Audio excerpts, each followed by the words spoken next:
Good morning friends.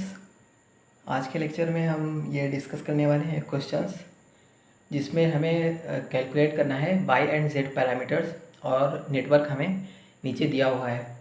तो हमने पिछले जो लेक्चर में एक कंक्लूज़न निकाला था वाई एंड जेड पैरामीटर्स के। ओके, तो इसी टाइप के वाई एंड जेड पैरामीटर के फिर हम कंक्लूज़न एक और निकालेंगे नेटवर्क बना के फिर से। ओके, तो यहाँ पे इस तरीके का नेटवर्क दिया हुआ है जिसमें इस तरफ वोल्टेज V1 है और इस तरफ वोल्टेज V2 है। उसके वजह से V1 की वजह से I1 करंट इस तरफ जा रही है और इस तरफ कितनी जा रही है, करंट I2 जा रही है। ओके, अब हमें क्या है कि अगर हमें I1 लिखना होगा यहाँ पे I1 की इक्वेशन, I1 इक्वल टू हम क्या लिख सकते हैं, V/R। V/R का मतलब क्या है, पोटेंशियल का difference divided by Z। V1 minus V2/Z लिख सकते हैं I1 को, V1 minus V2/Z। I1 equal to V होता है Z, ठीक है। तो यहाँ पे क्या है, I1 को V1 minus V2 divided by Z। अब इसको क्या करेंगे, Z को सेपरेट करके V1 और V2 के साथ अलग अलग लिख लेंगे। V1 माइनस 1/Z V2, ये हमारे पास I1 इक्वेशन बन गई। इसको क्या करेंगे, हम इक्वेशन नंबर फर्स्ट कर देंगे। इसी तरीके से अगर हम I2 की बात करें तो I2 कितना होगा, I2 करंट कितनी होगी, V/Z होगी। V/Z का मतलब क्या हुआ, V2 minus V1 divided by Z।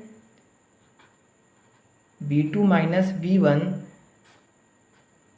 Divided by Z। V2/Z minus V1/Z, तो minus 1/Z V1 plus 1/Z V2, ये हम इसको लिख सकते हैं। V2/Z है माइनस V1/Z। इसको क्या करेंगे, इक्वेशन नंबर हम 2 कह देंगे। अब हमें I1 और I2 की इनपुट आउटपुट इक्वेशन मिली है और उसमें ये हमारा Y11, ये जो हमारी Y पैरामीटर होती थी, I1 equal to Y11 V1 plus Y12 V2, I2 equal to Y21 V1 plus Y22 V2, ये हमारी Y पैरामीटर की इक्वेशन बन रही है, इनपुट और आउटपुट की। तो अब हम यहाँ से अगर चाहें तो ये Y पैरामीटर का ये हम मैट्रिक्स लिख सकते हैं, जिसमें Y11 कितना होगा, 1/Z, Y12 कितना होगा, माइनस 1/Z,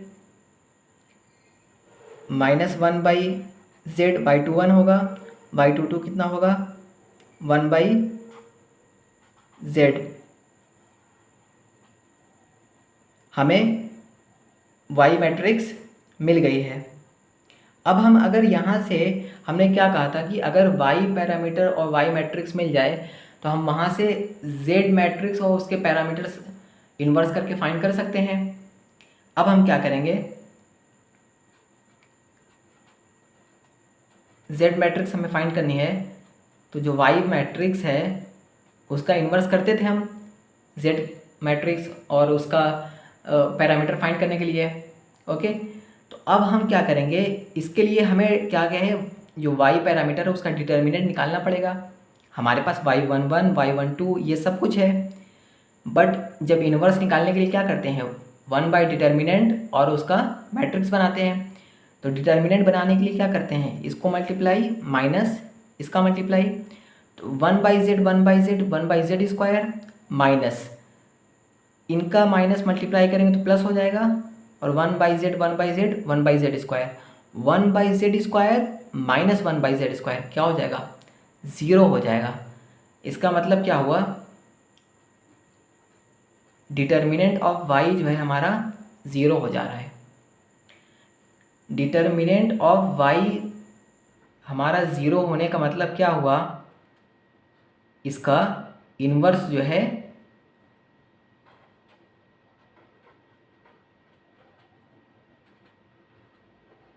ये हमें z नहीं दे पाएगा।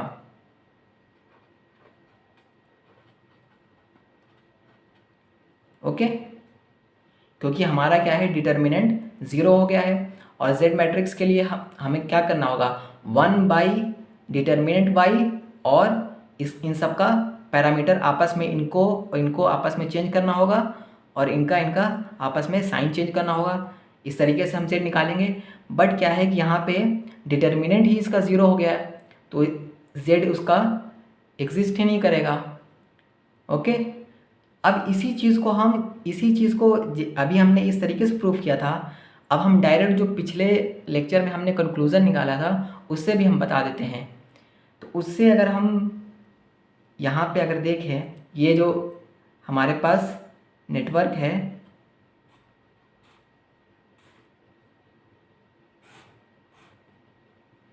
यहाँ पे हमें z है। ओके, अब हम क्या करेंगे, ये हमारा दिया होता है, ये z है, ये होता है ओम में। ओके, अब इसी चीज़ को हम 1/z लिख सकते हैं, इसकी यूनिट अपोजिट हो जाएगी मो में।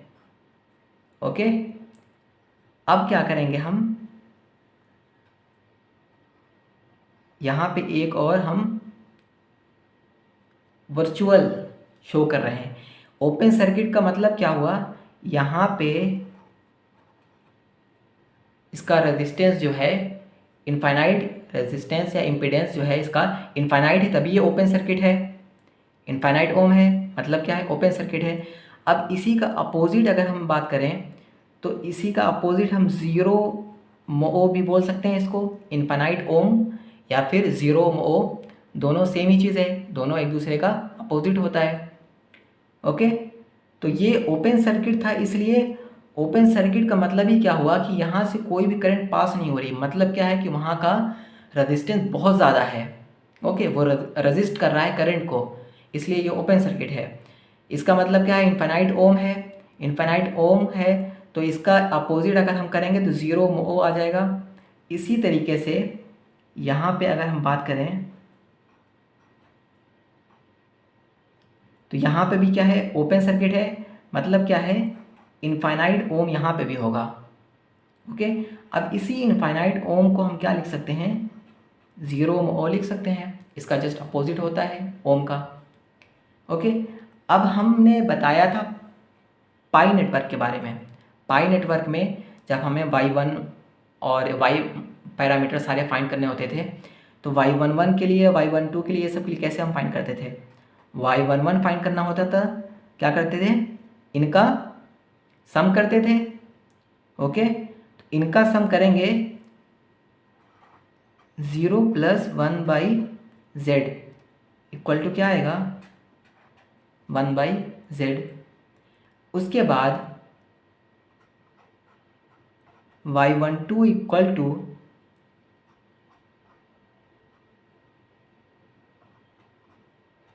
-y21। ओके, ये होता था। इसके जगह में हम इसको लिखते थे -1/z। उसके बाद y22 हमें फाइंड करना होता था। y22 के लिए इनका सम करते थे, इनका सम करेंगे तो 0 + 1/z कितना आएगा, 1/z आएगा। क्लियर है। तो अभी हमने क्या किया था, पहले हमारा जो सर्किट था उसमें इम्पीडेंस दिया हुआ था और उसकी यूनिट ओम थी। तो उसको हमने y का जो हमें पैरामीटर फाइंड करना था, इसलिए हमें y जब भी अगर दिखेगा तो ये यूनिट कभी नहीं होनी चाहिए, यूनिट हमेशा ये ओ में होनी चाहिए। कभी भी y पैरामीटर फाइंड कर रहे हैं तो उसकी यूनिट हमेशा, क्योंकि कई बार क्वेश्चंस में इस तरीके से दिया होगा और पूछेगा y पैरामीटर, तो कई बार क्या जल्दी में हम सेम यूनिट पे ही लिख देते हैं, तो इसको चेंज करना पड़ेगा, मतलब इसका जस्ट अपोजिट लिखना पड़ेगा। ओके, तो इस तरीके से हमें क्या हुआ कि y पैरामीटर हमें यहाँ से सारे मिल गए। अब इसी से हम एक और इसी टाइप की सर्किट बनाएंगे और हम देखेंगे जेड पैरामीटर हमें क्यों नहीं मिल रहे हैं इस वाले से। अभी तो हमने इससे कंक्लूजन निकाला, अब इससे देखेंगे कि जेड हमारा क्यों नहीं बन रहा है। तो हम यहाँ पे एक दूसरी फिर ड्रॉ करेंगे।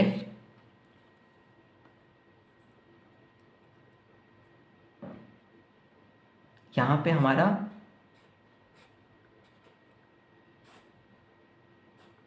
ये ओम में है